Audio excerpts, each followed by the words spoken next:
Hello दोस्तों, welcome to Civil Edge Education. आज हम लोग अपना मॉड्यूल 5 कर रहे हैं सफल सीरीज़ का, जिसमें कि हम लोग सॉइल मैकेनिक्स कर रहे हैं। आज हमारा मॉड्यूल 5 रहेगा।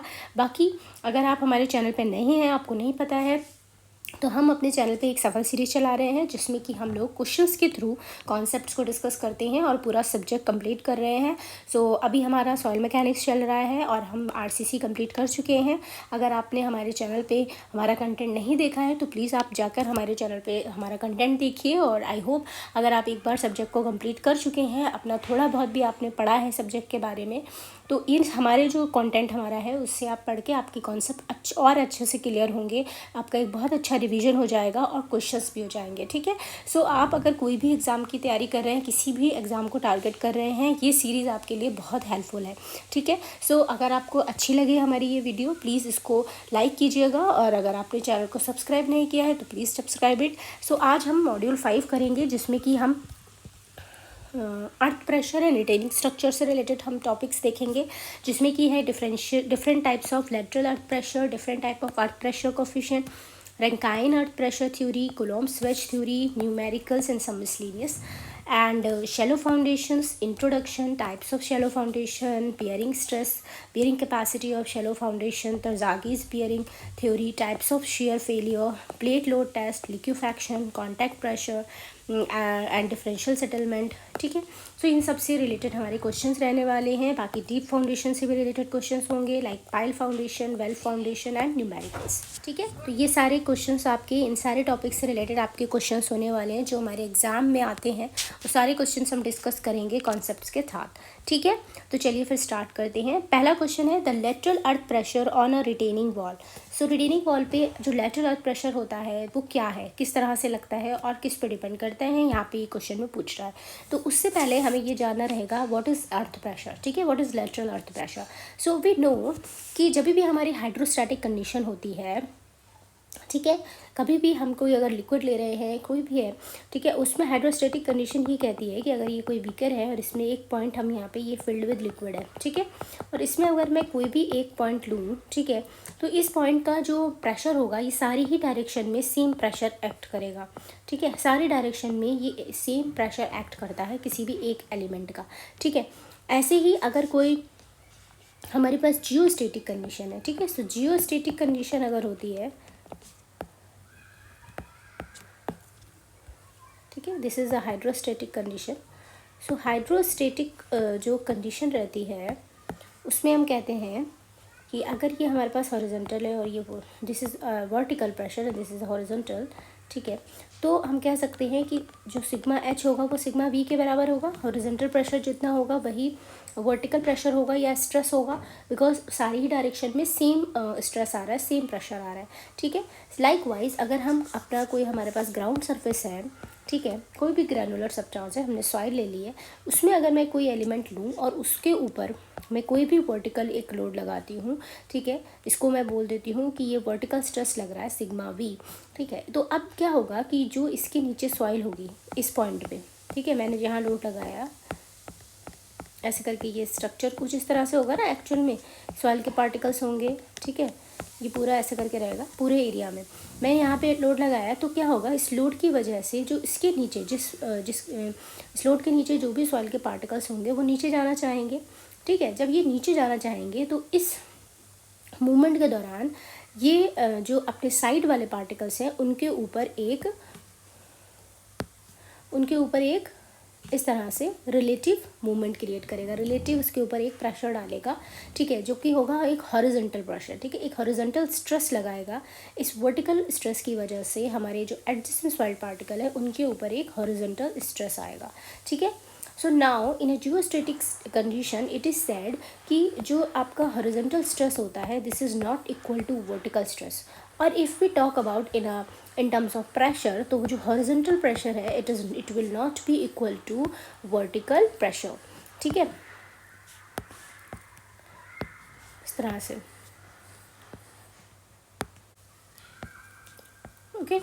तो हम यहाँ ये कहते हैं कि ये जो हॉरिजॉन्टल प्रेशर होता है this is a function of this vertical stress और अ प्रेशर, बिकॉज हम जो वर्टिकली प्रेशर देखते हैं वो स्ट्रेस के टर्म में देखते हैं, तो हम यहाँ पे कहेंगे कि जो आपका हॉरिजॉन्टल प्रेशर लग रहा है सॉइल पे, वो फंक्शन है एक वर्टिकल स्ट्रेस का, ठीक है। लाइकवाइज ऐसे ही जब भी हमारी सॉइल किसी स्ट्रक्चर के कांटेक्ट में आती है, ठीक है, कभी भी हमारी कोई भी सॉइल है और वो जब किसी स्ट्रक्चर के कांटेक्ट में आती है, लाइक हमने क्या किया, जैसे कि ये हमारे पास सॉइल थी, ठीक है, ये सॉइल है, ठीक है, और हमने एक स्ट्रक्चर बना दिया ऐसे करके। तो जब भी हमारी सॉइल किसी स्ट्रक्चर के कांटेक्ट में आती है तो ये सॉइल हमारे स्ट्रक्चर पे एक हॉरिजॉन्टल फोर्स डेवलप करती है, ठीक है। यही हॉरिजॉन्टल फोर्स जो होता है इसको हम लोग बोलते हैं अर्थ प्रेशर, ठीक है, जिसको हम लोग कहते हैं अर्थ प्रेशर, ठीक। तो यही हमारा अर्थ प्रेशर होता है। और अगर हम बात करें तो टाइप्स ऑफ अर्थ प्रेशर की बात करें तो there are 3 types of earth pressure, ठीक है, जिसमें कि एक होता है एक्टिव अर्थ प्रेशर, एक होता है अर्थ प्रेशर एट रेस्ट,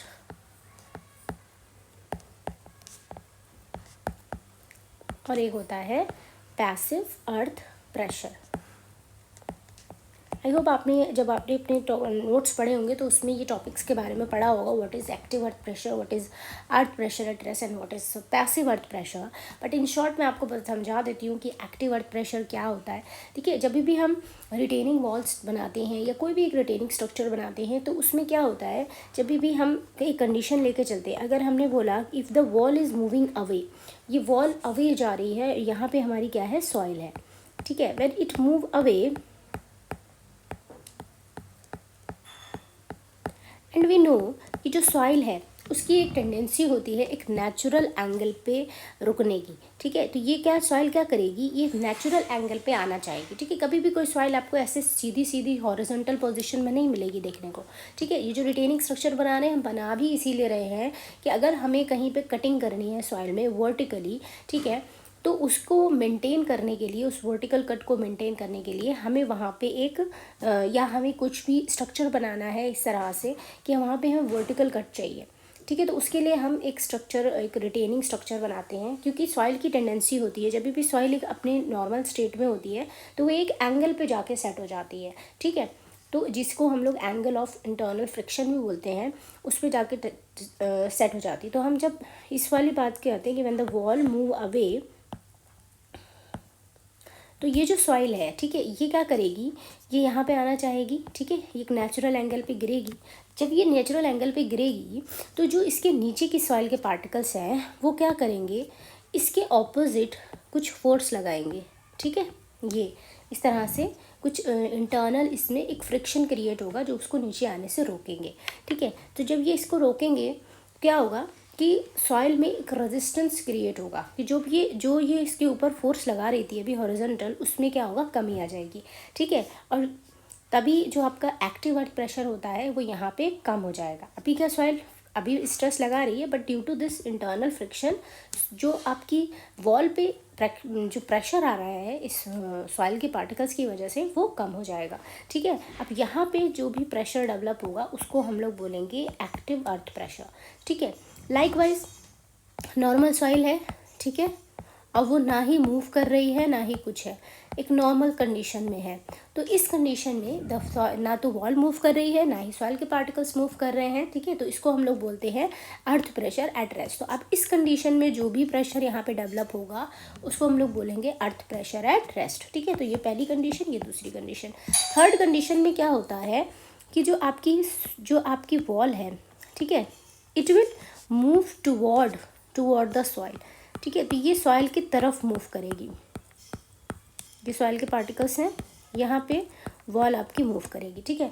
तो जब भी आपकी सॉइल जो है वो मूव करेगी तो सॉइल के पार्टिकल्स क्या करेंगे, when it move toward the soil, तो सॉइल के पार्टिकल्स ऊपर जाने लगेंगे, ठीक है, यहाँ पे ऊपर जाने लगेंगे।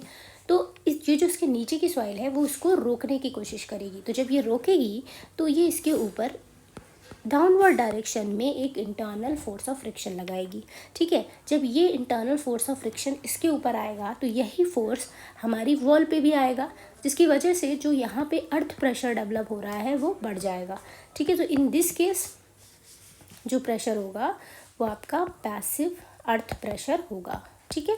ये आपकी थर्ड स्टेज है, when the wall move toward soil. So I hope आप लोग ये समझ गए होंगे, ठीक है। तो इस तरह से 3 तरीके का अर्थ प्रेशर आपका रहता है। बाकी ये जहाँ पे जो हमने बोला कि pH is equals to sigma V होता है, ठीक है, is a function of sigma V. So active के केस में जो आपका pH हो जाता है वो आपका हो जाता है KA times of sigma V, ठीक है। और यहाँ पे जब आप अर्थ प्रेशर एट रेस्ट निकालते हो जिसको आप P0 से डिनोट करते हो, वो हो जाता है आपका PA0 is equals to K0 into sigma V, ठीक है। और यहाँ पे ये P is equals to KP into sigma we.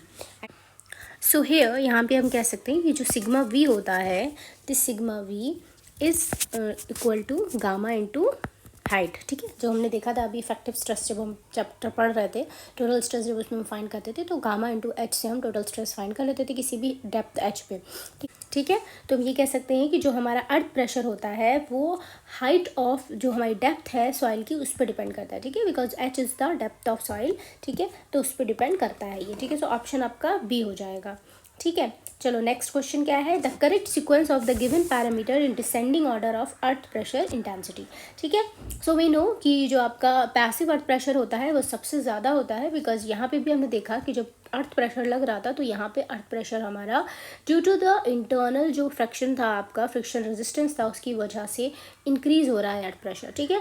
तो इसलिए पैसिव अर्थ प्रेशर आपका सबसे ज़्यादा होता है, फिर आपका अर्थ प्रेशर एट रेस्ट होता है, देन एक्टिव अर्थ प्रेशर होता है, ठीक है। जिसमें कि आप ये ग्राफ को एक तरीके से याद रखिएगा, ठीक है। ये एक तरीके का ग्राफ रहता है आपका, ठीक है। जब हम इसको इस तरह से आप देख लो, ये है एट रेस्ट, ठीक। और जब आप इसके इधर जाओगे दिस साइड तो मीन्स अवे फ्रॉम बैकफिल, ठीक है, and on this side towards the backfill, ठीक है। तो आप ये इस तरह से याद रखिएगा कि ये जो आपका प्रेशर रहता है, ठीक है, ये आपका एक्टिव अर्थ प्रेशर रहता है, इसको हम लोग PA बोलते हैं, एंड दिस इज योर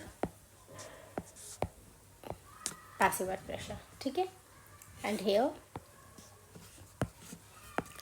ये जो है आपका, ये आपका P0 है, अर्थ प्रेशर एट रेस्ट। तो यहाँ से हम कह सकते हैं कि जो आपका पैसिव अर्थ प्रेशर है वो सबसे ज़्यादा है, देन आपका एट रेस्ट है, एंड देन आपका एक्टिव अर्थ प्रेशर है, ठीक है। तो ये आप याद रखिएगा, इसका क्वेश्चन काफ़ी पूछा गया है। तो डिसेंडिंग ऑर्डर में रखना है तो सबसे ज़्यादा पैसिव रहेगा, then at rest and then active, option C हो जाएगा आपका, ठीक है। Next question, the effect of cohesion on the active and passive earth pressure is that. तो एक्टिव और पैसिव अर्थ प्रेशर पे कोहेशन का क्या इफेक्ट पड़ता है, तो जब हम कोहेशन को कंसिडर करते हैं तो हमारा एक्टिव अर्थ प्रेशर क्या होता है, it is KA gamma H, ठीक है, -2C √ KA, ये होता है हमारा एक्टिव। और पैसिव जो होता है वो हो जाता है KP gamma H +2C √ KP, ठीक है। तो यहाँ से हम कह सकते हैं कि जो हमारा एक्टिव अर्थ प्रेशर है वो डिक्रीज हो रहा है ड्यू टू दिस कोहेशन, ठीक है, बट पैसिव अर्थ प्रेशर बढ़ रहा है, ठीक है। तो यहाँ पे हमारा एप्रोप्रिएट ऑप्शन क्या हो जाएगा कि active earth pressure decreases and passive earth pressure increases, ठीक है। अच्छा, अब ये आया कैसे, तो इसके लिए आपको सिंस पता है कि सिग्मा 1 क्या होता है, sigma 1 is equals to sigma 3 10 square 45 + 5/2 -2C 10 45 + 5/2, ये भी हम लोगों ने चैप्टर में देखा था, पिछले चैप्टर में, ठीक है। अब जब भी हम एक्टिव की बात कर रहे होते हैं, ठीक है, तो एक्टिव में क्या है, PA is equals to KA into sigma V, ठीक है। सिग्मा वी को हम गामा एच लिखते हैं।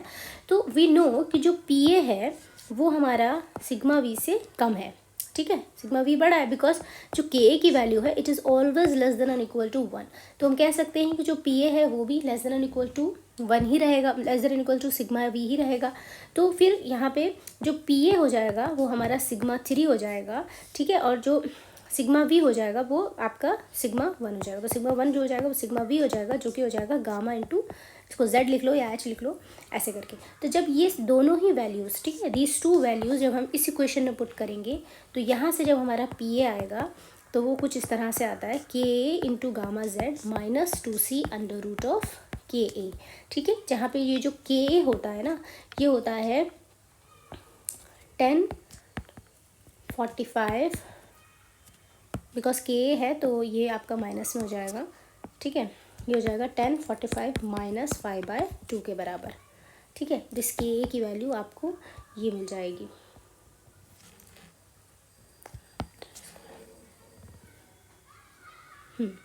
ठीक है, ठीक है। बिकॉज के क्या होता है, के क्या होता है 1 माइनस साइन 5/1 प्लस साइन 5, ठीक है। तो इस 1 माइनस साइन 5 और 1 प्लस साइन 5 को हम लोग क्या लिख सकते हैं, इसको लिख सकते हैं 10² 45 माइनस 5/2, ठीक है। ये हम लिख सकते हैं। तो यही आ गया यहाँ पे 10² 45 प्लस 5/2 को जब यहाँ पुट करोगे तो ये अंडर रूट ऑफ के टर्म्स में आपको दिखा देगा। सो सिमिलरली जब आप पैसिव अर्थ प्रेशर देखते हो तो पैसिव अर्थ प्रेशर आपका क्या रहता है, पैसिव अर्थ प्रेशर आपका हो जाता है KP into gamma into Z, ठीक है। और ये जो KP है इट इज़ ग्रेटर देन 1, ठीक है। बिकॉज KP क्या होता है, KP जो होता है आपका होता है 1 plus sine 5/1 minus sine 5, so this value is always greater than 1। कुछ भी होगा आपकी वैल्यू हमेशा 1 से बड़ी रहेगी। तो यहाँ पे जो सिग्मा 1 होगा वो PP के बराबर होगा और जो सिग्मा 3 होगा वो गामा Z के बराबर होगा। जब यहाँ से आप इक्वेशन निकालोगे तो आपको ये इक्वेशन मिलेगी, ठीक है। PP की इक्वेशन ये होगी और PA की इक्वेशन ये होगी। So from here you can say कि एक्टिव अर्थ प्रेशर कोहेशन की वजह से कम होता है but passive earth pressure cohesion की वजह से बढ़ जाता है, ठीक है, ठीक है। चलो next question, for a cohesive soil with cohesion C, coefficient of active earth pressure Ka and unit weight of soil gamma, the critical depth of vertical cut can be expressed as, ठीक है। so critical depth of vertical cut for a cohesive soil with cohesion C, coefficient of active earth pressure Ka, ठीक है। so जब भी हमारा जो coefficient of earth pressure जो active earth pressure होता है, ठीक है, वो हमें पता है कि जो वर्टिकल कट है, मतलब वर्टिकल कट का मतलब ये है कि आप कितनी डेप्थ तक आपने जो सॉइल ली, अगर आपकी ये सॉइल है, ठीक है, तो आप कितनी ही डेप्थ तक एक वर्टिकल कट बना लोगे जिसमें कि सॉइल जो है आपकी गिरेगी नहीं, मतलब एक क्लीन कट आप बना सकते हो। आपने एक्सकवेट किया, ठीक है, तो ये जो डिस्टेंस है वो कितनी डिस्टेंस तक आप क्लीन कट कर सकते हो कि जो साइड की सॉइल है वो गिरे ना, ठीक है। तो वो जो आपकी वैल्यू होती है वो होती है 4C/गामा अंडर रूट ऑफ Ka। तो ये वैल्यू आपकी याद रखिएगा कि जो वर्टिकल कट की जो इसको हम लोग बोल सकते हैं, ठीक है, HC से डिनोट कर सकते हो उसको आप 4C/गामा अंडर रूट ऑफ Ka, ये वैल्यू होती है, ठीक है। इस तरह से आप फाइंड करते हो। अभी आती कैसे, सिंस वी नो कि जो आपका एक्टिव अर्थ प्रेशर होता है वो क्या होता है Ka गामा H होता है minus 2C under root of Ka, ठीक है। तो जब हमें इसको हम देखते हैं, जब हम ये प्रेशर की बात करेंगे तो हमें एक नेगेटिव प्रेशर मिलता है, ठीक है, नेगेटिव, इसको हम लोग बोल सकते हैं टेंशन, ठीक है। इस तरह से हमें एक टेंशन मिलता है इस कोहेशन की वजह से, ठीक है, एक्टिव के केस में।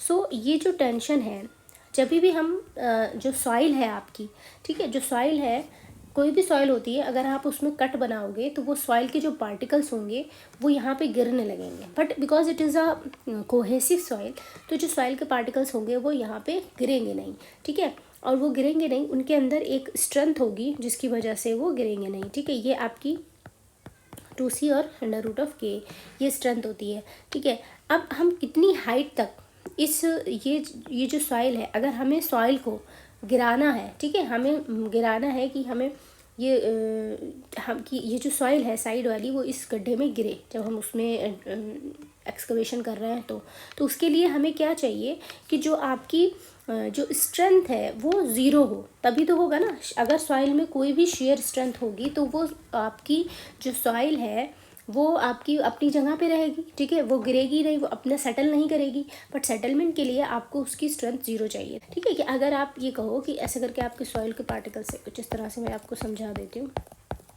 ये आपकी सॉइल थी, ठीक है, ये आपकी कोई सॉइल थी, ये ऐसे करके सॉइल के पार्टिकल्स हैं, ठीक। अब आपने क्या किया, एक्सकवेशन किया, यहाँ से ये सॉइल आपने बाहर निकाल दी, ठीक है, ये इतनी सॉइल आपने बाहर निकाल दी। तो जब ये आपने बाहर निकाल दी ऐसे करके, ठीक है, ये आपने बाहर निकाल दी, ये ऐसे करके हो गया, ठीक है। ये आपने सॉइल बाहर निकाल दिया। अब क्या होगा कि ये जो सॉइल यहाँ पे बिकॉज कोहेजन था, तो ये जो सॉइल यहाँ जाना चाह रही थी, इसको कोहेजन ने इसको रोक के रखा हुआ था। तो इस सॉइल में क्या हुआ, एक टेंशन सा डेवलप हुआ, ठीक है। तभी यहाँ पे आपको नेगेटिव दिया, बिकॉज आप यहाँ पे देखोगे तो ये प्रेशर है, ठीक है। प्रेशर को हम हमेशा कंप्रेशन में मानते हैं, ठीक है। कंप्रेसिव फोर्स है प्रेशर, तो इसलिए इसको पॉजिटिव लिया है। तो इसके ऑपोजिट क्या होगा, टेंशन होगा। तो यहाँ पे सॉइल में टेंशन दिख रहा है, ठीक है। बट इस टेंशन को हमें, ये टेंशन यहाँ ऊपर मिल रहा है, जिसकी वजह से सॉइल इसके अंदर गिरी नहीं है, ठीक है। आपको एक क्लीन जो है वो एक क्लीन गड्ढा मिल गया है, ठीक है। लेकिन ये आपको कितनी डेप्थ तक मिलेगा, जब तक मिलेगा कि जब ये जो आपका टेंशन है उतना ही अगर हम इक्वल कंप्रेशन फोर्स इस सॉइल में डेवलप कर दें, ठीक है। तो फिर क्या होगा, सॉइल में वहाँ पे जो उसकी स्ट्रेंथ होगी वो ज़ीरो हो जाएगी, और सॉइल अगर आप और ज़्यादा गड्ढा करोगे और ज़्यादा एक्सकेवेशन करोगे तो सॉइल गिरने लगेगी, ठीक है। तो इस डेप्थ पे अगर यहाँ पे इतना टेंसाइल स्ट्रेस लग रहा है, तो हम उतना ही इक्वल कंप्रेसिव स्ट्रेस डेवलप करने की कोशिश करेंगे, या कंप्रेसिव प्रेशर डेवलप करने की कोशिश करेंगे, ताकि स्ट्रेंथ आपकी ज़ीरो हो जाए। अब फर्दर आप एक्सकवेट करो तो सॉइल जो है वो इसमें गिरने लगे, तो आपको एक क्लीन जो कट मिलेगा वो इतनी ही हाइट तक मिलेगा, ठीक है। तो क्या करोगे आप, इतनी, ये आपका नेगेटिव है, उतना ही पॉजिटिव, उतना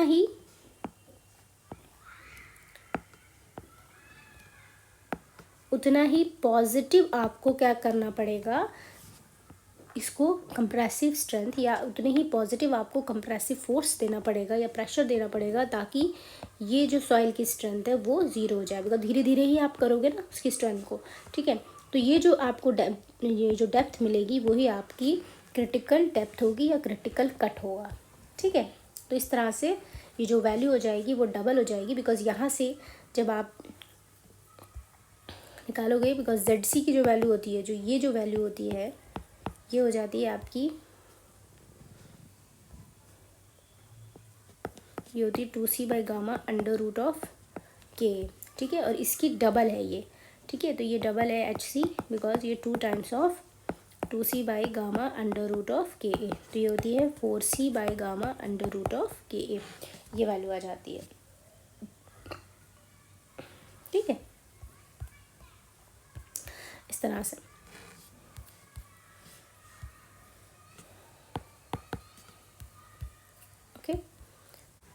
नेक्स्ट क्वेश्चन है, an unsupported vertical cut may be made in cohesive soil to a height of. तो अनसपोर्टेड वर्टिकल कट मतलब कि बिना सपोर्ट के आप एक वर्टिकल कट बना लोगे। अभी मैंने आपको समझाया था कि आप जब एक्सकवेट करते हो तो विदाउट एनी सपोर्ट आपकी जो सॉइल है एक क्लीन कट आपको देती है, ठीक है, बिकॉज ऑफ द कोहेशन, ठीक है। तो वो उसकी वैल्यू कितनी हो जाती है आपकी, वी नो कि HC जो होता है वो होता है 4c/γ√ka, ठीक है। सिंस ka जो होता है आपका वो होता है 10² 45 - 5/2, ठीक। तो जब आप ये वैल्यू रखोगे इसको ना, ये जो होता है ये 1/10² 45 + 5/2 के भी बराबर होता है, ठीक है। तो अगर प्लस के टर्म्स में करना है तो ये अपॉन में चला जाएगा, माइनस के टर्म में होगा तो ये ऊपर चला जाएगा, ठीक है। तो इसको हम क्या लिख सकते हैं, 4c/γ, अगर मैं अपॉन में देखूँ तो देखिए जो एंगल है वो अपॉन में नहीं है, तो हमें प्लस वाला लगाना पड़ेगा। जब हम प्लस वाला लगाएंगे तो ये ऊपर चला जाएगा, ठीक है। ये हो जाएगा 10 45 + 5/2, ठीक है। तो 4c/γ इंटू 10 45 + 5/2, तो ऑप्शन आपका हो जाएगा डी, ठीक है। तो इस तरह से आप कर लेंगे, ठीक है। Next question, for frictional granular soil the active earth pressure coefficient is, the coefficient of active earth pressure for a loose sand having angle of internal friction phi is. बाकी पूछ रहा है coefficient of active earth pressure for cohesion less soil is given by. तो active earth pressure जो होता है आपका उसकी वैल्यू क्या होती है, तो एक्टिव अर्थ प्रेशर का कोफिशिएंट क्या होगा, के होता है, जिसकी वैल्यू होती है 1 - sin phi/1 + sin phi, जो कि होता है 10² 45 - 5/2 के बराबर, ठीक है। तो ये याद रखना, आप इस तरह से कर लेना, ऊपर माइनस होता है तो जब 10 के फॉर्म में करोगे तभी भी माइनस आ जाएगा, ठीक है। जब ये यहाँ पे एंगल हाफ हो जाएगा यहाँ पे स्क्वायर हो जाएगा, ठीक है। इस तरह से आप याद रख लीजिएगा इसको। तो 1 - sin phi/1 + sin phi और 10 स्क्वायर 45 माइनस y/2, तो ऑप्शन सी हो जाएगा आपका। ठीक है, next question, coefficient of earth pressure at rest is given bye. So coefficient of earth pressure at rest क्या होता है आपका, k0, जिसकी वैल्यू होती है म्यू अपॉन 1 माइनस म्यू। ठीक है, this is your coefficient of earth pressure at rest, और इसकी एक और वैल्यू होती है 1 माइनस साइन फाई, ये भी आप याद रख लीजिएगा। ठीक है, ये NCC सॉइल के लिए होता है, अगर NCC सॉइल दिए तो आप ये वाला फॉर्मूला लगाओगे। ठीक है, so mu upon 1 minus mu, option ये है A. Next question, earth pressure coefficient at rest, यहाँ पे KA, K0, KP की वैल्यू दे रखी है, म्यू की वैल्यू दे रखी है, और ये पूछ रहा है कि the value of 1 minus mu upon mu. देखो, सिंस वी नो कि जो K0 होता है वो अभी हमने देखा म्यू अपॉन 1 माइनस म्यू होता है। ठीक है, जब इसको हम कर देंगे ऑपोजिट, तो 1 माइनस K0 को क्या लिख सकते हैं हम लोग, 1 माइनस म्यू अपॉन म्यू, तो ये 1 अपॉन K0 की तो वैल्यू है 1 minus mu upon mu, option D हो जाएगा।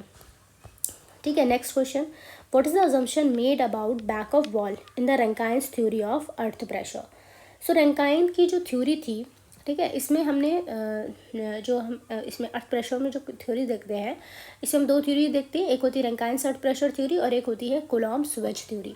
ठीक है, इन दोनों के अजम्पशंस पे क्वेश्चंस काफ़ी पूछे जाते हैं, तो आप इनके एक बार अजम्पशन देख लो। पहले हम लोग रैंकाइन अर्थ थ्योरी के अजम्पशन देख लेते हैं। तो जैसे कि ये देखो आप, ये रैंकाइन्स थ्योरी है, इसके अजम्पशन ये है कि जो रैंकाइन थ्योरी है ये एक सिंपलेस्ट फॉर्मुलेशन है proposed for earth pressure calculation. ठीक है, इसमें वॉल को स्मूथ और वर्टिकल माना गया है, नो फ्रिक्शन और adhesion between the wall and the soil, failure wedge is a plane surface and is a function of soil's friction phi and backfill slope beta. ठीक है, lateral earth pressure varies linearly with depth, बाकी the direction of the lateral earth pressure acts parallel to the slope of the backfill and resultant earth pressure acts at a distance equal to 1/3 of the wall height from the base। ठीक है, तो ये कुछ assumption है Rankine की earth pressure की theory के। ठीक है, कुछ और भी हैं कि बैकफिल को आप आइसोट्रॉपिक, होमोजेनस और कोहेशन लेस मान लेते हो। ठीक है, और ये soil is in a state of plastic equilibrium during active and passive earth pressure condition. तो पैसिव प्लास्टिक इक्विलिब्रियम में सॉइल एक्ट करती है। प्लास्टिक इक्विलिब्रियम का क्या मतलब होता है कि जब भी हमने RCC में पढ़ा था कि जब इलास्टिक कंडीशन होती है, ठीक है, जब हम स्ट्रेस का ये कर्व आप बनाते हो, तो सिर्फ इलास्टिक कंडीशन में क्या होता है कि जो आउटर फाइबर्स होती हैं वो ही अपनी एक्सट्रीम वैल्यू पे पहुंचती हैं। But in case of passive theory में हमने कहा था कि हर एक फाइबर, हर एक जो आपकी लेयर है या हर एक फाइबर है वो अपनी एक्सट्रीम पोजीशन तक पहुंच जाता है। ठीक है, प्लास्टिक के केस में तो ये डिफरेंस है। तो रैंकाइन अर्थ प्रेशर थ्योरी ये मानती है कि हर एक लेयर पे एक एक्सट्रीम प्रेशर डेवलप हो रहा है। ठीक है, सिर्फ और सिर्फ अपर लेयर पे नहीं हो रहा, सारी ही लेयर्स पे हो रहा है, तो इसलिए इसने प्लास्टिक इक्विलिब्रियम कंडीशन को कंसिडर किया है। बाकी जो रप्चर होगा वो प्लेनर सरफेस होगा। ठीक है, और प्लास्टिक इक्विलिब्रियम कंसिडर करेगा। बैकफिल आपकी हॉरिजॉन्टल रहेगी, वॉल आपकी वर्टिकल रहेगी और स्मूथ रहेगी। तो ये कंडीशंस हैं, जो अजम्पशंस हैं जो आपको याद रखनी है रैंकाइन्स के लिए। ठीक है, बाकी ये देखिए, ये वाला जो हमने आपको कर्व दिखाया था अभी, ये एक्टिव अर्थ प्रेशर का ये कर्व रहता है, यहाँ से ये एक्टिव अर्थ प्रेशर है। ठीक है, this is passive, this is earth pressure at rest and then passive में। ठीक है, इस तरह से आपका प्रेशर बढ़ता है। ठीक है, तो ये आपका प्रेशर है। सो ये आपका डायग्राम है, इस तरह से आप याद रख सकते हो। When the wall is moving away from the backfill और when the towards the backfill. ठीक है, तो ये आपका प्रेशर का डायग्राम है। ओके, ठीक है, तो क्वेश्चन हमारा क्या था कि Rankine's theory of earth pressure assumes that the back of the wall, so the back of the wall should be vertical and smooth. ये हम लोगों ने देखा था ना, it should be vertical and smooth but the backfill should be plane. ठीक है, तो ये आपका अजम्पशन हो गया। बाकी Coulomb's theory of earth pressure is based on, तो this theory it is based on, अभी आपने जो कूलॉम्ब्स की अर्थ प्रेशर थ्योरी देखी, ठीक है, इसके भी आप अजम्पशन देख लो। कूलॉम्ब्स अर्थ प्रेशर थ्योरी के अजम्पशन ये देखिए, जो कूलॉम्ब्स की जो थ्योरी होती है उसको हम लोग कूलॉम्ब्स वेज थ्योरी भी बोलते हैं। ठीक है, तो यहाँ पे आप देखिए कि जो इन दोनों में ना सॉइल में ये फ़र्क था कि रैंकाइन ने क्या किया था, जो सॉइल थी उसमें एक पर्टिकुलर एलिमेंट को कंसिडर करके उसकी एनालिसिस करी थी, बट कुलॉम ने क्या किया, तो soil as a whole consider करके उस पर एनालिसिस करी। ठीक है, तो इसमें देखो यहाँ लिखा है कि it has consider the equilibrium of an element within the mass of the material. ठीक है, but Coulomb consider the equilibrium of the whole of the material supported by a retaining wall. ठीक है, तो इसमें इन्होंने backfill को जो माना वो ड्राई माना, कोहेशनलेस, होमोजेनस, आइसोट्रोपिक, ठीक है, ideally plastic material. The slip surface is plane which passes through the heel of the wall, the wall surface is rough. हमने माना था अभी, एंकाइन ने जो माना था वो माना था वर्टिकल एंड स्मूथ, बट इसमें इन्होंने रफ माना है। ठीक है, तो this is the major difference. बाकी इन्होंने क्या कंसिडर किया, द रिजल्टेंट, बाकी the sliding wedge itself act as a rigid body. ठीक है, हमारा क्वेश्चन क्या था, हमारा था Coulomb's theory of earth pressure is based on, so it is based on wedge theory. ठीक है, मैंने देखा it is a wedge theory, तो ये आपका ऑप्शन हो जाएगा। बाकी नेक्स्ट क्वेश्चन है, excavation was being carried out for foundation on plastic clay with a unit weight of this, failure occurred when a depth of 8.10 metre was reached, what is the value of cohesion if phi equals to 0 degree. ठीक है, ये कह रहा है कि जब हम इतनी डेप्थ पे हमने एक्सकवेशन हम कर रहे हैं, ठीक है, और सॉइल हमारी प्लास्टिक क्ले है, ठीक है, जिसका यूनिट वेट है 22.5 किलोन्यूटन पर मीटर क्यूब, और जब हमने उसमें एक्सकवेशन किया तो हम सिर्फ और सिर्फ 8.10 मीटर की डेप्थ तक ही पहुँचे, और उसके बाद फिर वो फेलियर हो गया। तो यहाँ पे ये कहना क्या चाह रहा है कि हमने सिर्फ इतनी डेप्थ तक एक्सकवेट किया, सो this is your unsupported depth. ठीक है, जो आप अनसपोर्टेड डेप्थ ऑफ एक्सकवेशन है वो आपकी ये हो जाएगी, एंड वी नो कि जो अनसपोर्टेड डेप्थ होती है वो आपकी क्या होती है, HC, which is 4C by gamma under root of KA। ठीक है, अब नाउ आपको C दिया हुआ है,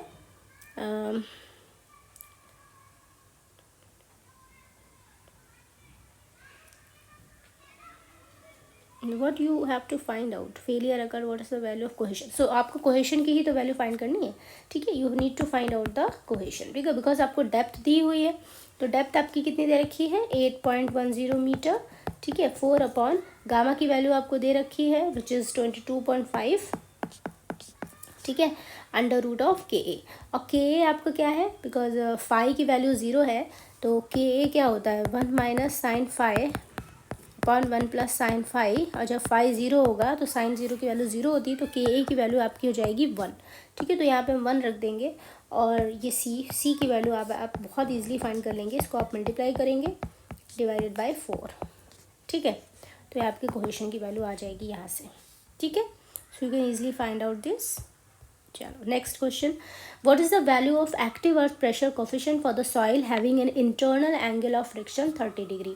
तो 30 डिग्री अगर एंगल ऑफ इंटरनल फ्रिक्शन है तो उसके लिए एक्टिव अर्थ प्रेशर की क्या वैल्यू होगी, तो एक्टिव अर्थ प्रेशर कोफिशिएंट की क्या वैल्यू होगी। सो वी नो कि जो एक्टिव अर्थ प्रेशर कोफिशिएंट होता है वो KA होता है, जो कि 1 minus sine phi upon 1 plus sine phi के बराबर होता है। ठीक है, एंड वी नो कि जब फाई 30 डिग्री होता है तो ये KA की जो वैल्यू है, जब इसमें हम फाई पुट करेंगे तो ये वैल्यू आपकी 1/3 होती है। ये वैल्यू तो सबको मोस्टली याद ही होती है, तो आप याद रखिएगा कि 30 डिग्री के एंगल के लिए KA की वैल्यू 1/3 होती है, एंड वी नो कि जो KA है और जो KP है, ठीक है, इन दोनों का जो मल्टीप्लिकेशन है 1 के बराबर है, तो वी कैन से कि जो KP की वैल्यू हो जाएगी वो 3 हो जाएगी for phi equals to 30 degree. ठीक है, तो याद रखिएगा कि KP की वैल्यू 3 होती है और KA की वैल्यू 1/3 होती है। ठीक है, सो ऑप्शन आपका क्या हो जाएगा, 1/3, 1/3 को आप लिख सकते हो 0.333, तो ऑप्शन आपका C हो जाएगा। ठीक है, next question, the active earth pressure per metre length on a retaining wall of 9 metre height with a smooth vertical base of sand having unit weight of 2T per metre cube and angle of internal friction 30 degree. ठीक है, तो आपको active earth pressure बताना है पर metre length. ठीक है, since we know कि जो आपका अर्थ प्रेशर होता है वो कुछ इस तरह से आप दिखाते हो, जो आप प्रेशर डायग्राम बनाते हो। ठीक है, if this height is H, ठीक है, तो ये होगा KA गामा H, ठीक है, इन सॉइल एंड ओके। तो जो आप प्रेशर निकालते हो वो आप क्या निकालते हैं, ये जो आपका प्रेशर डायग्राम होता है उसका एरिया, ठीक है। तो यहाँ से जब आप निकालोगे तो वो हो जाएगा हाफ, इस पूरे ट्राइंगल का एरिया क्या हो जाएगा, हाफ इंटू के ए गामा एच इंटू एच, ठीक है। और पर यूनिट लेंथ या फिर पर मीटर निकालना है, तो वैसे भी हम लोग जो ये निकालते हैं वो पर यूनिट लेंथ में निकालते हैं, मतलब ये आप सिर्फ इधर की जो आप लेते हो ना लेंथ, ये आप 1 मीटर की ले लेते हो, ठीक है। तो आप पर मीटर निकालना है तो आप यहाँ पे इस तरह से फॉर्मूला लगा सकते हो। तो ये हो जाएगा हाफ के गामा एच स्क्वायर, ठीक है। अब के दिया है आपको 30 डिग्री, तो वी नो 30 डिग्री के लिए अभी मैंने निकाली वैल्यू विच इज़ 1/3, और गामा की वैल्यू क्या दी है आपको, तो ये दिया हुआ आपको, एंड एच की वैल्यू है 9, ठीक है। सो हो जाएगा 9 का स्क्वायर, ओके। तो 2 से 2 कैंसिल हो जाएगा, और ये हो जाएगा 9 into 9 divided by 3 which is 27T। तो ऑप्शन आपका हो जाएगा 27T, ऑप्शन सी, ठीक है। तो इस तरह से आप फाइंड आउट कर लोगे active earth pressure per metre length, ठीक है। Next question, a foundation where depth is equal to और लेस देन द विड्थ, ठीक है। अब आपका एक्टिव अर्थ प्रेशर से रिलेटेड क्वेश्चन हो गए हैं, अब आ गया फाउंडेशन। सो फाउंडेशन में हमें पता है जब भी हम कोई फाउंडेशन बनाते हैं तो क्यों बनाते हैं कि जो बाकी जो भी पूरा ऊपर का लोड आ रहा है वो आपके फुटिंग के थ्रू आपके सॉइल तक पहुंच जाए, ठीक है। तो ये सारा लोड आपके सॉइल में जाता है, ठीक है। यहाँ पे होती है आपकी सॉइल, ठीक है।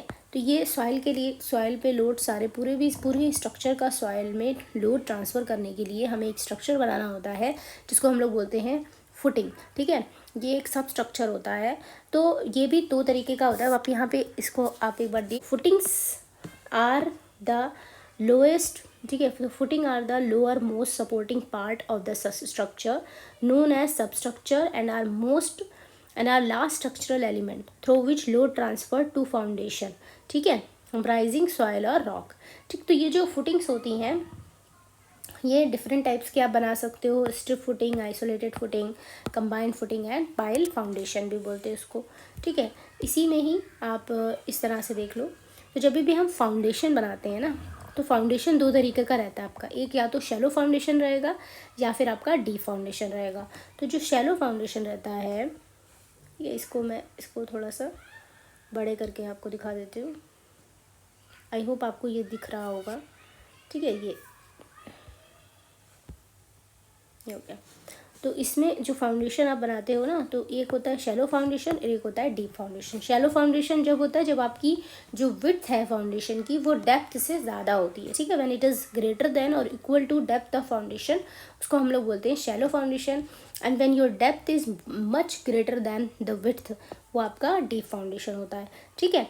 अब फाउंडेशन के लिए कुछ रिक्वायरमेंट्स होती हैं। Foundation must be safe against share failure and the settlement of the foundation should be with in the permissible limit, ठीक है। तो 2 मेन चीज़ होती हैं इसमें, शेयर और सेटलमेंट देखते हैं जब भी फाउंडेशन का डिज़ाइन रहता है, तो शेयर और सेटलमेंट इन 2 चीज़ों को कंसिडर किया जाता है।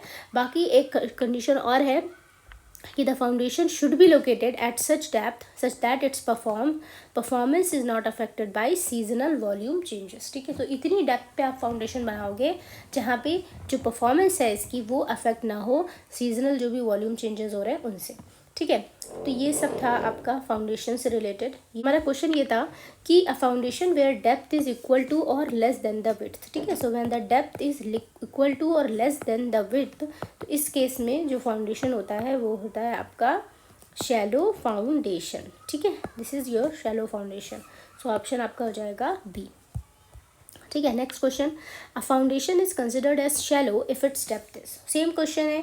अब ये कह रहे हैं कि शैलो है तो कब होगा, when its depth is less than और इक्वल टू इट्स विड्थ। तो यहाँ पे क्या है, when its depth is equal to और less than its width, option C, ठीक है। Next question, the type of footing provided for individual column of a framed structure.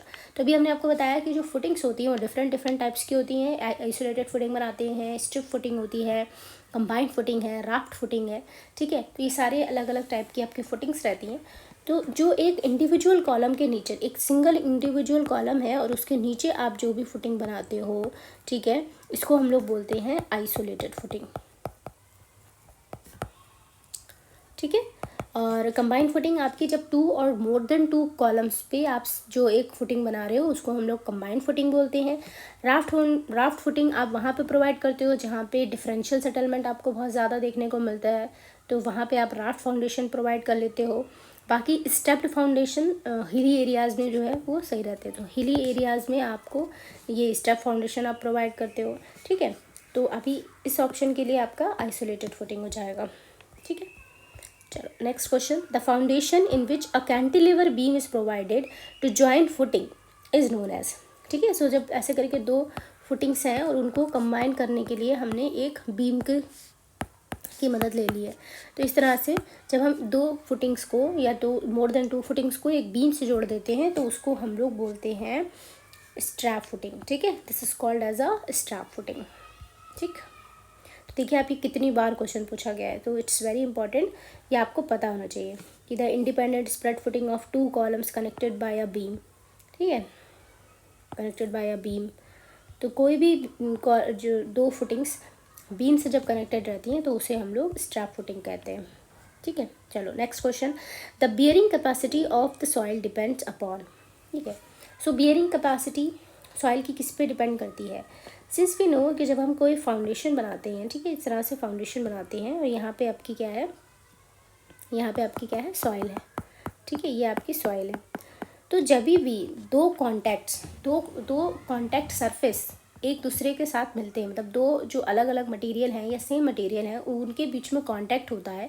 ठीक है, और उसके ऊपर एक कंप्रेसिव फोर्स आता है, तो यहाँ पे क्या हो रहा है, फुटिंग पे कंप्रेसिव फोर्स आ रहा है।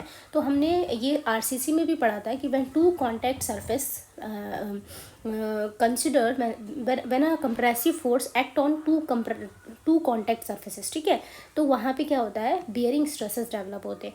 सो वी कैन से कि यहाँ पे कंप्रेसिव फोर्स आ रहा है तो यहाँ पे और यहाँ पे कुछ बियरिंग स्ट्रेसेस डेवलप होंगे।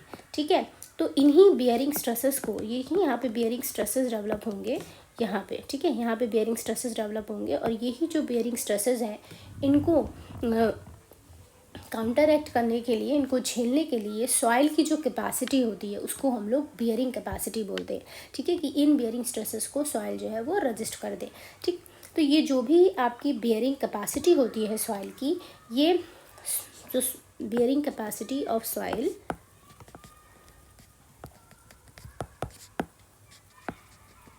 So it depends on both. ठीक है, ये सॉइल की कैरेक्टरिस्टिक पे भी डिपेंड करता है और फाउंडेशन की कैरेक्टरिस्टिक पे भी डिपेंड करता है। ठीक है, तो ये दोनों पे ही डिपेंड करता है। अब यहाँ क्वेश्चन में क्या दे रहा है कि the size of the particle, the shape of the particles, the cohesive properties of the particles. तो सॉइल की जितनी भी कैरेक्टरिस्टिक्स होती है उन सब पे डिपेंड करता है, चाहे साइज़ है, शेप है, चाहे उसकी कोहेसिव प्रॉपर्टीज़ है। तो सारी इसका ऑप्शन हो जाएगा ऑल ऑफ द अबव। ठीक है, चलो next question. The maximum pressure which a soil can carry without shear failure. ठीक है, सो विदाउट शेयर फेलियर जो प्रेशर एक सॉइल लेती है उसको क्या कहते हैं, this is called as a safe bearing capacity. ठीक है, इसको सेफ बियरिंग कैपेसिटी कहते हैं। Next question. If QS, QNS and QNF are the safe bearing capacity, net safe bearing capacity and net ultimate bearing capacity of the soil, then which of the following question holds good. ठीक है, तो देखो since we no जो आपकी ultimate bearing capacity है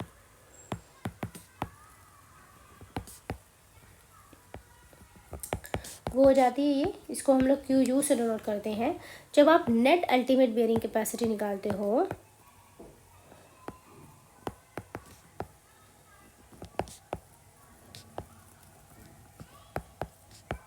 ठीक है, तो नेट अल्टीमेट बियरिंग आप कैसे निकालते हो, QU माइनस गामा DF, ये माइनस कर देते हो आप इसमें से गामा DF को। ठीक है, और नेट सेफ के लिए नेट सेफ बियरिंग कैपेसिटी आपकी हो जाती है QNU divided by factor of safety. ठीक है, तो जब आप इसको फैक्टर ऑफ सेफ्टी से डिवाइड कर देते हो तो इसको आप नेट सेफ बियरिंग कैपेसिटी बोलते हो। और ऐसे ही जब आपको सेफ बियरिंग कैपेसिटी निकालनी होती है आप नेट सेफ में क्या करते हो, गामा DF को ऐड कर देते हो। ठीक है, तो जैसे कि अल्टीमेट जब हमने नेट अल्टीमेट निकाला तो गामा DF माइनस किया और उसमें फैक्टर ऑफ सेफ्टी लगा के हमने नेट सेफ निकाला। ठीक है, तो हमेशा आप याद रखिएगा कि जो फैक्टर ऑफ सेफ्टी लगता है वो अल्टीमेट बियरिंग कैपेसिटी में ना लग के नेट अल्टीमेट में लगता है। ठीक है, उसके बाद हम safe bearing capacity find out करते हैं। तो इसका जो मोस्ट अप्रोप्रिएट रहेगा वो आप यहाँ पे देख लीजिए कि सेफ बियरिंग कैपेसिटी आपकी दी है। सेफ बियरिंग कैपेसिटी को उन्होंने क्या लिखा है, इन्होंने QS से डिनोट करता है। तो यहाँ से इस इक्वेशन बन जाती है हमारी QS इज इक्वल्स टू, और नेट सेफ बियरिंग कैपेसिटी आपकी QNS है, ठीक है, प्लस गामा DF, ठीक है। और QNS को आप क्या लिख सकते हो, net ultimate bearing capacity which is QNF। तो ये आप लिख सकते हो QNF upon F plus DF, ठीक है। तो ये आपका इक्वेशन बन गई फाइनली। ठीक है, तो ऑप्शन में हम लोग देख लेते हैं QS is equals to QNF upon F plus gamma DF। तो ऑप्शन आपका हो गया A। ठीक है, तो इस तरह से आप इसको कर लेंगे। चलो next question, the maximum unit pressure that a soil can withstand without rupture in shear और without excessive settlement of the structure. ठीक है, तो ये शियर में फेल नहीं करे और बिना ही किसी एक्सेसिव सेटलमेंट के फेल करे। ठीक है, तो ये जो होता है इसको हम लोग बोलते हैं अलाउबल बियरिंग प्रेशर। ठीक है, जब शियर और सेटलमेंट दोनों में ही फेल ना करे, मतलब या तो वो शेयर में भी फेल ना करे या फिर उसमें एक्सेसिव कोई सेटलमेंट नहीं आए, तो उस मैक्सिमम यूनिट प्रेशर को हम बोलते हैं allowable unit pressure, allowable bearing pressure. ठीक है, तो यहाँ ऑप्शन है नहीं आपका, अलाउबल बियरिंग कैपेसिटी आपको दी है, अलाउबल बियरिंग प्रेशर नहीं दिया है, तो आपका ऑप्शन हो जाएगा डी। ठीक है, तो आप डी लगा दोगे। चलो next question, which of the following has least bearing capacity. तो बियरिंग कैपेसिटी की अगर बात की जाएगी, जो ये जो सॉइल होती है ना आपकी, इसमें आपको याद रखना है, ये टेबल आप याद रख लीजिएगा कि जो लूज़ ग्रेवल होती है इसकी जो बियरिंग कैपेसिटी है, बियरिंग कैपेसिटी अगर हम बताएं, सेफ बियरिंग कैपेसिटी इसको हम लोग बोलते हैं। तो ये लूज़ ग्रेवल के लिए इसकी वैल्यू 250 होती है, which is in kilonewton per metre square. ठीक है, और सॉफ्ट रॉक के लिए ये वैल्यू आपकी हो जाती है 450। ठीक है, और कॉम्पैक्ट ग्रेवल के लिए ये वैल्यू हो जाती है आपकी 450, एंड फॉर हार्ड रॉक के लिए ये वैल्यू हो जाती है 3300। ठीक है, सो ये टेबल आप याद रखिएगा। सो इसमें अगर हम देखें तो बियरिंग कैपेसिटी आपकी लूज़ ग्रेवल की सबसे कम है, तो ऑप्शन आपका सी हो जाएगा। ठीक है, चलो next question, if the gross bearing capacity of a strip footing is this located at a depth of 1 meter in clay is 420 kilonewton per meter square. So if net bearing capacity is, तो इसकी net bearing capacity आपको बतानी है। ठीक है, तो तरजागी equation होती है। ठीक है, जब भी हम फाइंड आउट कर रहे होते हैं बियरिंग कैपेसिटी, तो उसके लिए बहुत सारे फार्मूलाज होते हैं, बहुत सारे मेथड्स होते हैं जिनसे हम लोग बियरिंग कैपेसिटी अपनी फाइंड करते हैं। दिख रहा होगा, तो to determine the bearing capacity of the soil, यहाँ पे एनालिटिकल मेथड में general shear failure, punching shear failure और लोकल शेयर फेलियर, ये शेयर में जब हम देखते हैं ना तो उसके बेसिस पे ये 3 मेथड्स होते हैं। बाकी बिल्डिंग कोड है, बिल्डिंग कोड्स में आपके रंकाइन मेथड है, बेलीज थ्योरी है, Fellenius method, Prandtl method, Terzaghi's method, Skempton's method, Meyer's method और हैंसन्स रिकमेंडेशन। बाकी फील्ड टेस्ट मेथड्स हैं जिससे आप बेयरिंग कैपेसिटी फाइंड करते हैं, जिसमें कि स्टैंडर्ड पेनिट्रेशन टेस्ट है, प्लेट लोड टेस्ट है और स्टैटिक कोर पेनिट्रेशन टेस्ट है। तो these are the different test जो आपको पता होने चाहिए बेयरिंग कैपेसिटी के लिए फाइंड किए जाते हैं। ठीक है, मोस्टली क्वेश्चन देखते हैं वो तरजागी की ही इक्वेशन पे बेस्ड होते हैं। तो तरजागी की जो आपकी इक्वेशन है, जो तरजागी की इक्वेशन है for finding out the bearing capacity, वो आपकी हो जाती है, इन्होंने क्या करा था, इनके कुछ अजम्पशंस थे। इन्होंने पहले तो स्ट्रिप फुटिंग के लिए इक्वेशन दी थी। ठीक है, दूसरी चीज़ इनका अजम्पशन ये था कि इन्होंने शैलो फाउंडेशन को कंसिडर किया था। ठीक है, तो कुछ अजम्पशंस हैं जो आपको इसके याद रखने हैं। बाकी हम इसकी इक्वेशन देख लेते हैं जो उन्होंने दी थी कि QU जो होगा उसकी वैल्यू हो जाएगी CNC plus QNQ plus half B gamma N gamma, ठीक है। और यहाँ पे N C N Q N gamma ये कुछ हमारे पास कोफिशेंट्स हैं, ठीक है, एन सी एन क्यू और एन गामा, ठीक है। इनकी जो वैल्यू होती है इट डिपेंड्स ऑन फाई, ये भी आपको पता है कि फाई पे डिपेंड करते हैं, ठीक है। This is the equation for strip footing. जब स्ट्रिप फुटिंग एक जनरल केस इन्होंने लेके चले थे ये स्ट्रिप फुटिंग का, ठीक है। तो स्ट्रिप फुटिंग के लिए आप इन्होंने ये इक्वेशन दी थी। बाकी जब हम सर्कुलर फुटिंग वगैरह लेते हैं या स्क्वायर फुटिंग लेते हैं तो ये वैल्यूज़ आपकी थोड़ा बहुत मॉडिफाई हो जाती हैं। जैसे कि हम देख लेते हैं कि for a circular footing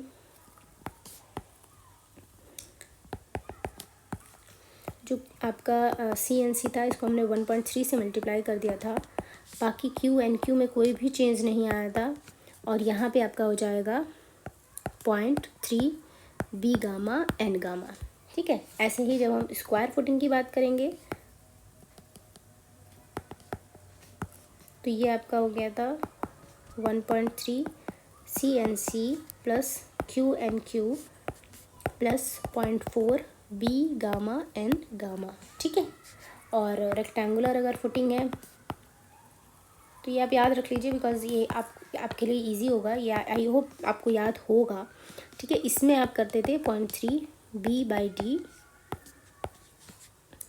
C N C plus Q N Q और ये आपका हो जाता था 1 प्लस 0.2 बी बाई एल होगा ये, ठीक है, बी बाई एल और ये 1/2 से मल्टीप्लाई कर दोगे। बाकी यहाँ पे आपको गामा एन गामा हो जाएगा, ठीक है। तो ये इस तरह से आप फाइंड आउट कर लेते थे, ठीक है। चलो तो फिर आपको निकालना क्या है, यहाँ पे नेट बियरिंग कैपेसिटी निकालनी है फॉर द स्ट्रिप फुटिंग। तो स्ट्रिप फुटिंग के लिए हमें पता है सी एन सी की वैल्यू। बाकी because it is a clay तो वी शुड नो कि फॉर क्ले फाई की वैल्यू हो जाती है 0 और एन सी की वैल्यू आप याद रखिएगा, क्ले के लिए एन सी की वैल्यू 5.7 होती है, एन क्यू की वैल्यू 1 होती है और एन गामा की वैल्यू 0 होती है। सो नाउ अब ये सारी वैल्यूज़ हम लोग इस इक्वेशन में पुट कर देंगे, ठीक है, और हमारा आंसर आ जाएगा, ठीक है। तो हमारा क्यू यू कितना आएगा इसके बेसिस पे देखेंगे तो क्यू यू हो गया हमारे पास सी एन सी। सी की वैल्यू आपको दी है,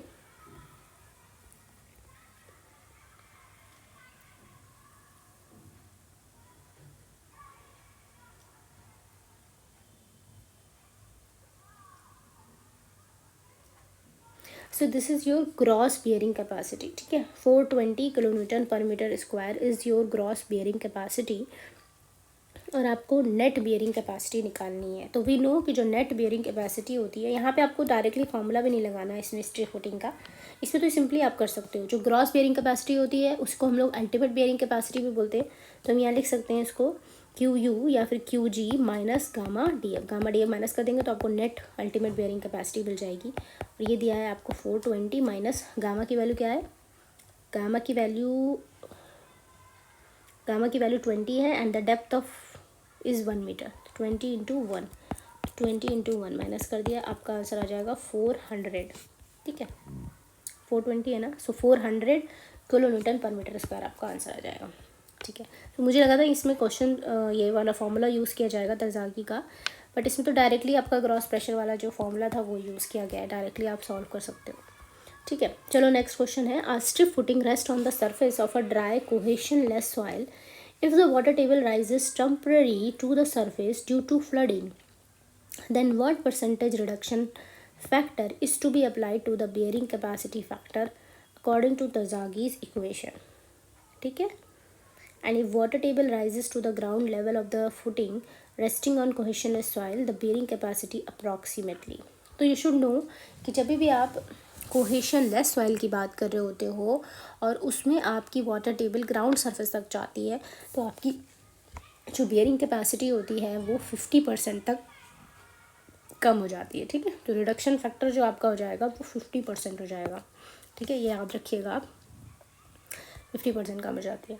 बाकी according to Terzaghi the net ultimate bearing capacity of clay is, तो वी नो कि जो तरज़ागी इक्वेशन थी वो क्या थी, C N C plus Q N Q half B gamma N gamma, ठीक है। जिसको हम लोग इस तरह से भी लिख सकते हैं, क्यू की वैल्यू क्या हो जाएगी gamma D F N Q plus half B gamma N gamma.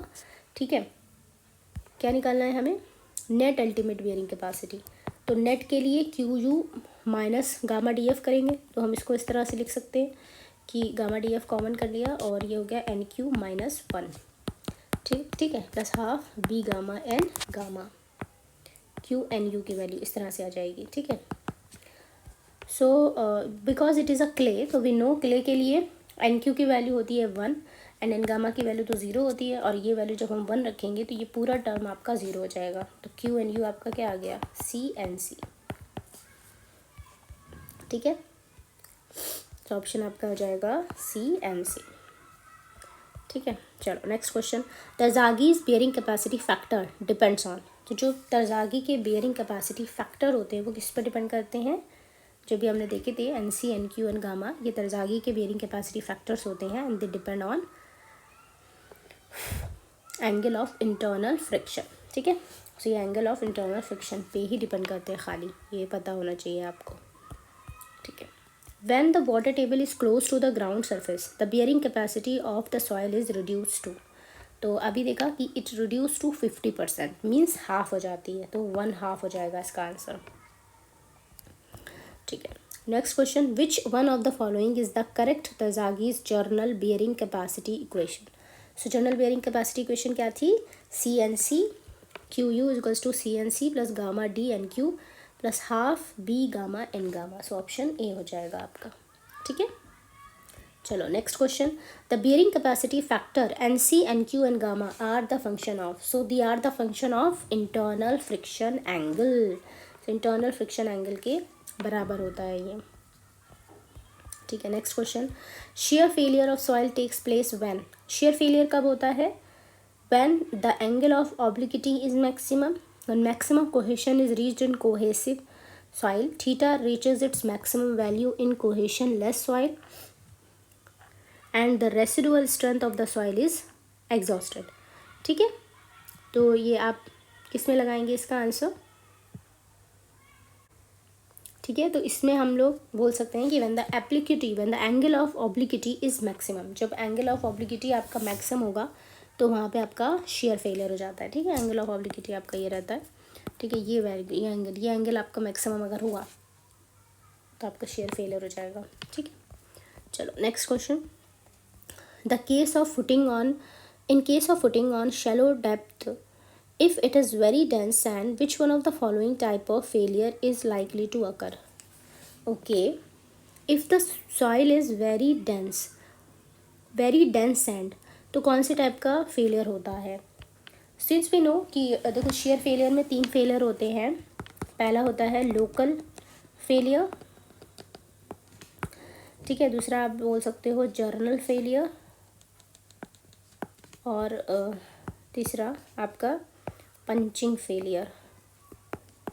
ठीक है, ये इसको मैंने थोड़ा गलत सीक्वेंस में लिखा है, इसको आप इस तरह से लिखो,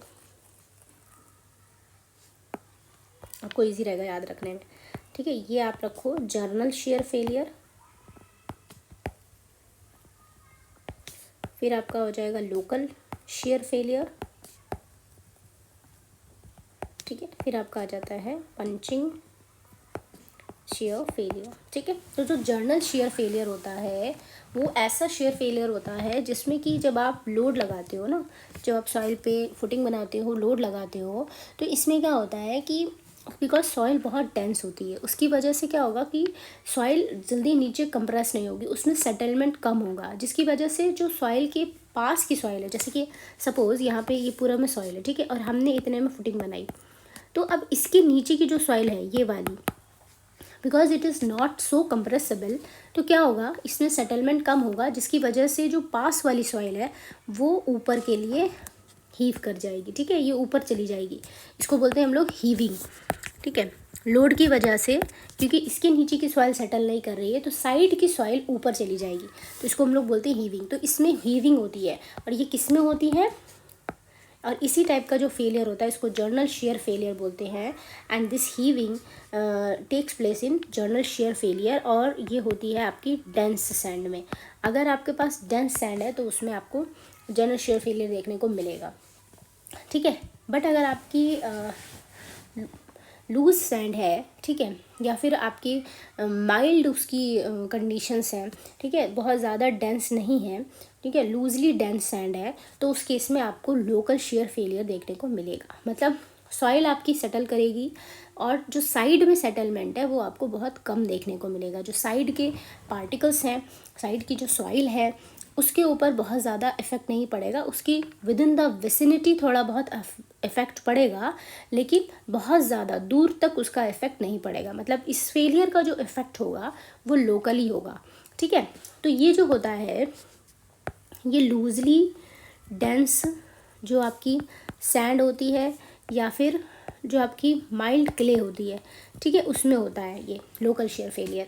बाकी पंचिंग शेयर फेलियर ऐसा फेलियर है जब आपने लोड लगाया और जस्ट सेटलमेंट जो होता है वो एकदम से होता है और सॉइल एकदम से नीचे सेटल कर जाती है, ठीक है, कि आपने लोड लगाया और जो उसके नीचे की सॉइल थी वो सेटल कर गई। तो वो आपका वेरी वेरी वेरी लूज जब सॉइल होगी तभी ये कंडीशन आएगी, ठीक है, वेरी वेरी लूज सॉइल। उस केस में आपका पंचिंग शेयर फेलियर होता है, ठीक है। इसमें सेटलमेंट बहुत ज़्यादा होता है, हाई सेटलमेंट देखने को मिलता है आपको, ठीक है। और इसमें क्या होता है, इसमें भी आपको सेटलमेंट अच्छा खासा देखने को मिलता है। बाकी जनरल शेयर फेलियर में आपको सेटलमेंट बहुत कम मिलेगा, हीविंग ज़्यादा मिलेगी, ठीक है। तो अब यहाँ क्वेश्चन में ये पूछ रहा है कि shallow is very dense sand, तो डेंस सैंड होगी तो कौन सा फेलियर रहेगा, it is general shear failure, ठीक है। तो ऑप्शन आपका डी हो जाएगा। Okay, I hope you understand this. चलो next question, the factor of safety of foundation with respect to shear failure is given by. तो शेयर फेलियर के respect में जो फैक्टर ऑफ सेफ्टी रहेगा वो क्या रहेगा, सिंस वी नो कि जो आपकी सेफ बियरिंग कैपेसिटी होती है या नेट सेफ बियरिंग कैपेसिटी होती है वो क्या होती है, Q net ultimate bearing capacity divided by the factor of safety, ठीक है। और फैक्टर ऑफ सेफ्टी क्या होगा, फिर यहाँ से अगर हम निकाल लेंगे तो हो जाएगा Q net ultimate upon Q net safe. और नेट अल्टीमेट क्या होगा, ये हो जाता है Q U minus gamma D upon Q net safe, ठीक। तो ये इस तरह से हो जाएगा। यहाँ से हम factor of safety find out कर लेते हैं।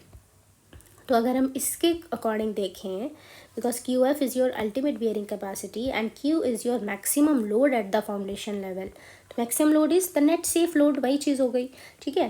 तो इस क्वेश्चन से देखें तो हमारा ऑप्शन जो हो जाएगा वो डी ऑप्शन सही हो जाएगा, ठीक है, क्योंकि फैक्टर ऑफ सेफ्टी ही पूछ रहा था और हमें पता है फैक्टर ऑफ सेफ्टी इस तरह से हम फाइंड करते हैं, ठीक है। चलो next question, the most reliable field test to determine the bearing capacity of a soil. So most reliable field test जो रहेगा आपका वो कौन सा रहेगा बियरिंग कैपेसिटी फाइंड करने के लिए, so it is the plate load test. हमने देखा अभी हमारे पास जो अभी फील्ड टेस्ट थे उसमें हमने 3 देखे थे टेस्ट, एक तो था आपका standard penetration test, plate load test और स्टैंडर्ड कोन पेनिट्रेशन टेस्ट। तो इन तीनों में से सबसे अच्छा जो टेस्ट होता है वो प्लेट लोड टेस्ट होता है, ठीक है। Question, a 50 centimetre square bearing plate settles by 10 mm in the plate load test on cohesion soil when the intensity of loading is this, what will be the settlement of shallow foundation। अगर square footing है आपकी, ठीक है, same intensity, okay. तो ये देखो plate load test में हम करते क्या हैं, प्लेट लोड टेस्ट में हम लोग ये टेस्ट इसलिए करते हैं कि हम देखते हैं कि अगर हम सॉइल पे फुटिंग बना रहे हैं तो फुटिंग बनाने की वजह से उस सॉइल पे क्या इफेक्ट पड़ेगा उस फुटिंग का, ठीक है। तो उसके लिए हम क्या करते हैं, एक गड्ढा करते हैं और उस गड्ढे में जैसे हमने एक गड्ढा किया उसमें हम क्या कर देते हैं, प्लेट रख देते हैं, ठीक है। अब इस प्लेट पे हम प्रेशर अप्लाई करते हैं और जब हम इस प्लेट पे प्रेशर अप्लाई करेंगे तो इस प्रेशर की वजह से सॉइल में कुछ सेटलमेंट होगा और उस सेटलमेंट को हम मेज़र करेंगे। तो ये जो प्रेशर होता है कि कितने प्रेशर पे कितना सेटलमेंट आया उसका हम एक कर्व बना लेते हैं, ठीक है।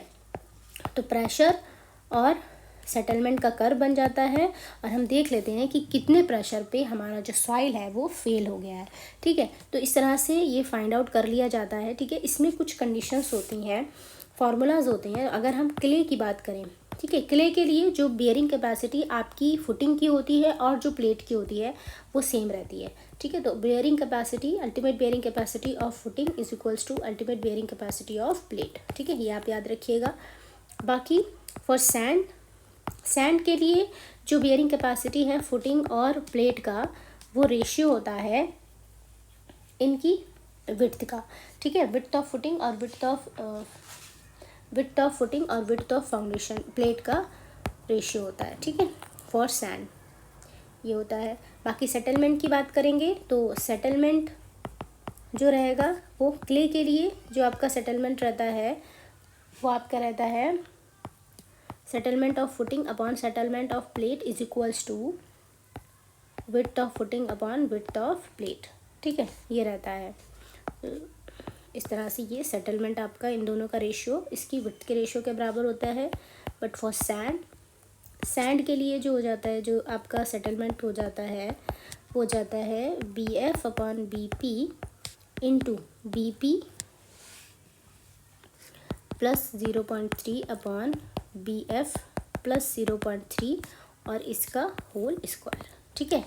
तो ये आप याद रखिएगा, ये फॉर्मूलाज हैं, इन्हीं के बेसिस पे ही क्वेश्चन पूछा जाता है। तो हमारा जो क्वेश्चन पूछा गया है वो यही है, हमारी सॉइल है कोहेशनलेस, मतलब कि सैंड की बात करी जा रही है and we have to find out the settlement, ठीक है।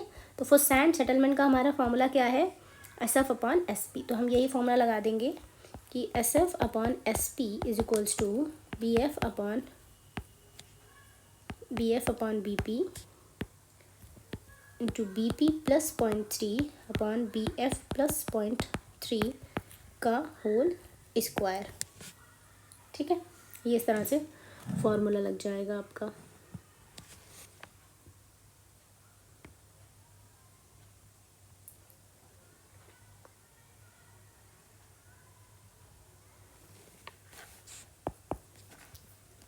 अब हमें विड्थ ऑफ फाउंडेशन कितनी दी हुई है,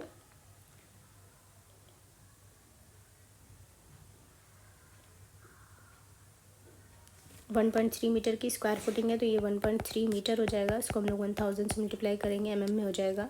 बाकी प्लेट की विड्थ आपको दी हुई है 50 सेंटीमीटर, जिसको हम लोग 500 mm लिख सकते हैं, into width of plate 500 plus 0.3 divided by footing का जो हो जाएगा वो आपका जाएगा 1300 प्लस 0.3, ठीक है। इसका स्क्वायर कर लेंगे हम लोग, ठीक है। And the settlement of plate, we know the settlement of plate, हमें फाउंडेशन का निकालना है। तो सेटलमेंट ऑफ प्लेट कितना दिया है 10 mm, इसको 10 से मल्टीप्लाई करेंगे इस पूरी वैल्यू को, ठीक है, which is 1300 divided by 500 and multiplied by 500.3 divided by 1300.3 इसका स्क्वायर, ठीक है। तो ये भी सॉल्व कर लेंगे तो आपका जो सेटलमेंट निकल के आएगा वो आ जाएगा 16.9 mm, ठीक है। तो ये आपका ऑप्शन हो जाएगा। यहाँ पे ऑप्शन 16.9 mm तो ऑप्शन ही नहीं है कोई दिया हुआ, तो आप इसमें ऑप्शन चेक कर लीजिएगा एक बार, ठीक है। वैसे प्रोसीजर यही है, इसी तरह से आप सॉल्व कर लोगे। कभी कभी ऑप्शंस भी गलत दिए होते हैं, so you can check it by yourself, ठीक है, और इस हिसाब से आप आंसर लगा दीजिएगा, ठीक है। चलो next question, the phenomena when soil loses its shear strength due to oscillatory motion, ठीक है, उसको क्या कहते हैं, जब ऑसिलेटरी मोशन से सॉइल अपनी शेयर स्ट्रेंथ को लूज कर देता है दैन, ठीक है। तो जब भी आपने कभी भी हाथ पे कोई सॉइल ली, ठीक है, आपने कोई सॉइल ली, कोहेशनलेस सॉइल ली, सैंड ली, ठीक है, और आपने उसको अपने हाथ से थपथपाया, ठीक है, कुछ भी उसमें ऐसे थपथपाया या वाइब्रेट किया अपने हाथ को, तो आप देखोगे कि जो वाटर था सॉइल का वो आपके सॉइल के सरफेस पे आ गया, ठीक है। इस थपथपाने से आप जो वाटर था सॉइल में वो उसके सरफेस पे आ गया। यही जो प्रोसेस होता है वाइब्रेशंस के थ्रू, आपकी सॉइल में क्या होता है कि उसका जो स्ट्रक्चर है वो डिस्टर्ब हो जाता है, और उस स्ट्रक्चर के डिस्टर्बेंस की वजह से जो पोर वाटर प्रेशर होता है वो डेवलप होता है, और वो डेवलप होता है तो उसको वो मूव करके आपके सरफेस पे आ जाता है सॉइल के, जिसकी वजह से सॉइल की शेयर स्ट्रेंथ लूज हो जाती है, and this process is called as a liquefaction, ठीक है। तो आप ये याद रखिएगा कि ऑसिलेटरी मोशन या फिर अर्थक्वेक मोशन, अर्थक्वेक की वजह से भी होता है या वाइब्रेशंस की वजह से भी, जब सॉइल की स्ट्रेंथ आपकी रिड्यूस हो जाए तो उसे बोलते हैं लिक्विफैक्शन, ठीक है। ये लिक्विफैक्शन होता है and it only happens in cohesionless soil, ठीक है, ये आप याद रखिएगा। चलो next question, the contact pressure and settlement distribution for a footing are shown in the figure. ठीक है, तो अब फुटिंग जो होती है वो दो तरीके की होती है। ठीक है, एक होती है फ्लेक्सिबल फुटिंग, ठीक है, और एक होती है आपकी रिजिड फुटिंग। सो इसका जो प्रेशर डायग्राम है ना, ये बड़ा पूछा जाता है, ये प्रेशर का और सेटलमेंट का डायग्राम। तो अब ये बहुत इंपॉर्टेंट है, क्ले सॉइल और सैंड सॉइल दो सॉइल के लिए होता है। तो वी नो कि रिजिड फुटिंग का आप एक बार याद कर लो तो आपको फ्लेक्सिबल फुटिंग के लिए ईजी होगा। Since we know it is a rigid footing, तो रिजिड फुटिंग क्या होगा, वो फुटिंग जिसमें सेटलमेंट जो होता है वो सेम रहता है। ठीक है, तो रिजिड फुटिंग में सेटलमेंट तो सेम ही रहेगा। अगर मैं ये कहूँ कि ये सेटलमेंट है, ठीक है, और मैं क्ले का केस ले रही हूँ, आप क्ले का केस याद रखो, सॉरी क्ले का नहीं, सैंड का केस याद रखो। ठीक है, so it will be very easy for you. Sand का आप केस याद रखिए कि जो सैंड होती है उसमें जो आपका कांटेक्ट प्रेशर होता है वो इस तरह से होता है। ठीक है, it is 0 at the edges and maximum at the centre. ठीक है, ये है आपका set, this is your contact pressure and because the settlement is same, तो ये आपका सेटलमेंट हो गया। ठीक है, ऐसे ही जब आप क्ले के लिए लिखोगे तो क्ले के लिए क्या हो जाएगा, इसका ऑपोजिट। ठीक है, इसका ऑपोजिट हो जाएगा कांटेक्ट प्रेशर। अब ये एंड्स पे मैक्सिमम हो गया और सेंटर पे मिनिमम। ठीक है, तो ये इस तरह से हो जाएगा। ठीक है, now for flexible footing, flexible footing के लिए जब आप सैंड और क्ले के लिए बनाओगे तो आप क्या करोगे, ये वाला इधर बना दोगे और ये वाला इधर बना दोगे।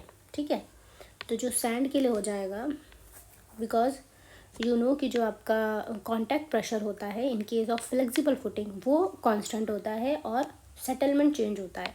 ठीक है, तो इस केस में आपका जो सेटलमेंट होगा कुछ इस तरह से हो जाएगा।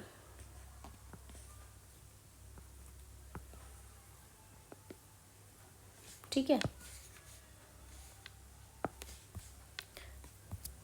एंड दिस इज योर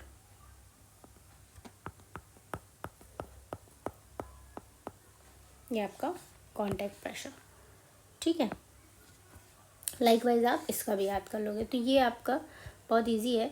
तो यहाँ पे आपको जो दिया हुआ है ये किसके लिए दिया हुआ है, देखो आप, सेटलमेंट सेम है और ये एंड्स पे मिनिमम है, 0 है और सेंटर पे मैक्सिमम है। So this is rigid footing on clay soil. ठीक है, ऑन सैंडी सॉइल।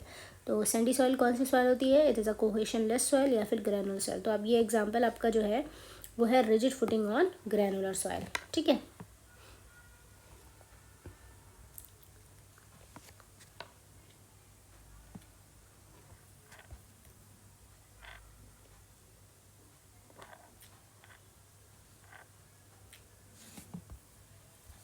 ये थोड़ा गड़बड़ हो गया, ये इस तरह से नहीं बनेगा, यहाँ पे तो कुछ चेंज हो जाएगा ना। ये जब आप इसको इस तरह से बनाओगे तो because contact pressure is same, तो कांटेक्ट प्रेशर हर जगह पे सेम होगा, तो ये आपका इस तरह से बनेगा। ठीक है, ये इस तरह से रहेगा। ओके, और जब आपका इधर का आपको सेटलमेंट दिखाना है तो ये इस तरह से आपका सेटलमेंट हो जाएगा।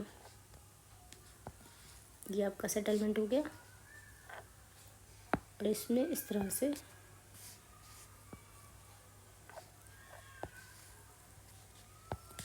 ये आपका कांटेक्ट प्रेशर। ठीक है, ये याद रख लीजिएगा आप इस तरह से। ठीक है, चलो नेक्स्ट क्वेश्चन, वी नो कि रिजिड फुटिंग है और कोहेसिव सॉइल होती, तो आप रिजिड फुटिंग का आपका इजी होता है, रिजिड फुटिंग और कोहेसिव सॉइल पे अगर होता है, एक सेकेंड में क्या हो गया।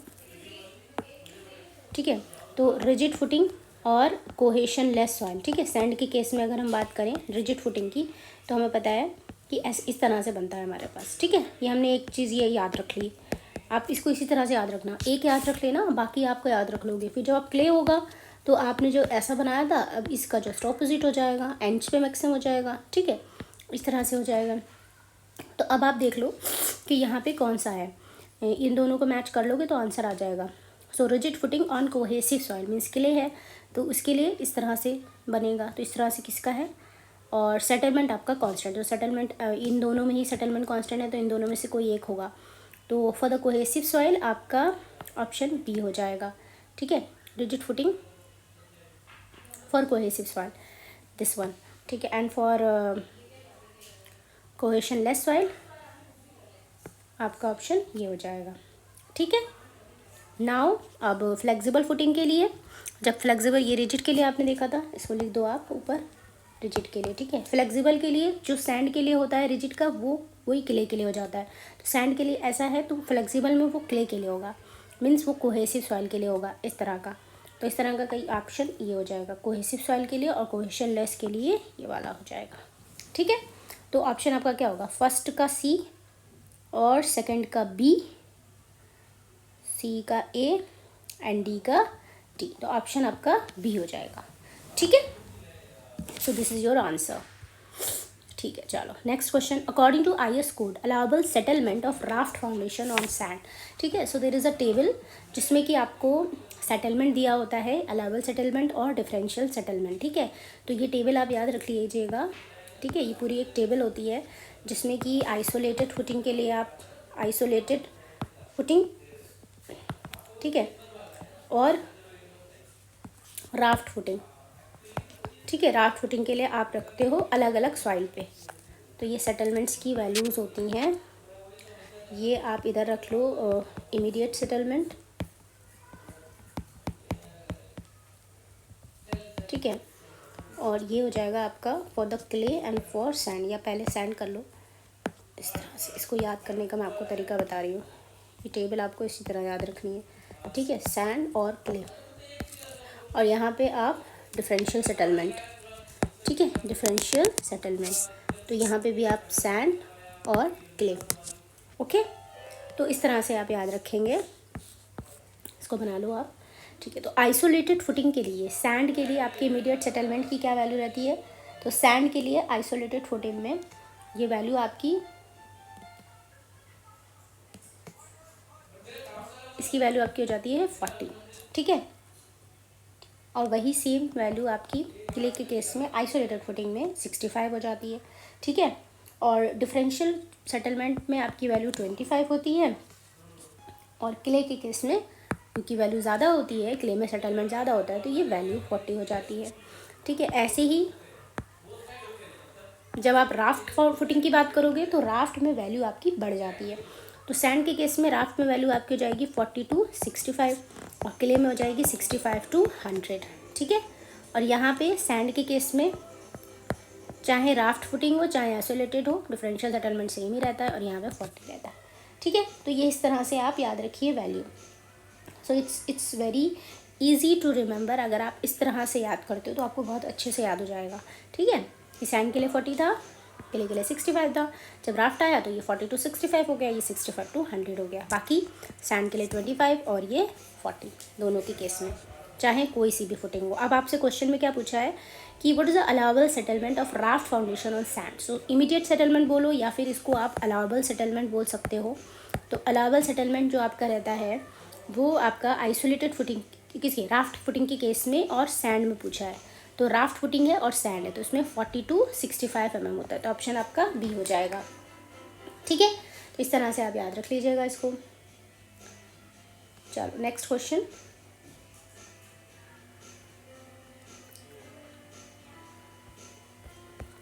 ठीक है। Next question, contact pressure for a rigid footing resting on a clay at the edge and at the centre are. तो रिजिड फुटिंग है और क्ले का केस है। सो वी नो कि रिजिड फुटिंग में सेटलमेंट सेम होता है, and for clay ends पे हमारा प्रेशर मैक्सिमम होता है और मिड में मिनिमम होता है। सो एंड्स पे मतलब एजेस पे it is maximum and minimum at the centre. तो ऑप्शन आपका सी हो जाएगा, ठीक है। ये इस तरह से आपका आंसर हो जाएगा इसका। चलो next question, the maximum differential settlement in isolated footing on Sandy soil. तो आइसोलेटेड फुटिंग है और सैंडी सॉइल है, तो उसके लिए मैक्सिमम डिफरेंशियल सेटलमेंट, ठीक है। तो आइसोलेटेड के केस में कितना होता है, 25 होता है ना, फॉर द सैंड के लिए। सैंड के लिए चाहे आइसोलेटेड फुटिंग हो चाहे राफ्ट हो, इसका सेटलमेंट, डिफरेंशियल सेटलमेंट हमेशा 25 ही रहता है। तो ये 25 इसका आंसर आ गया। बाकी using Rankine's formula, what is the minimum depth of foundation if safe bearing capacity is 90 and unit weight is this. ठीक है, साइन फाई की वैल्यू उन्होंने दी है। What is the phi is the angle of repose. Okay ठीक है, चलो तो इसमें ये दिया हुआ है आपको रैंकाइन्स फार्मूला के बेसिस पे मिनिमम डेप्थ। तो minimum depth of foundation Rankine देता है जो कि आपकी होती है Q by gamma 1 minus sine phi upon 1 plus sine phi का होल स्क्वायर। ठीक है, तो ये आपकी इस तरह से आपकी फॉर्मूला लगाया जाता है जिससे आप फाइंड कर लेते हो मिनिमम डेप्थ ऑफ फाउंडेशन। ठीक है, तो यहाँ पे आपको Q जो होता है वो आपका, ठीक है, जो बियरिंग कैपेसिटी आपकी होती है वो होती है, तो इसमें क्या दी हुई है 90 दे रखी है।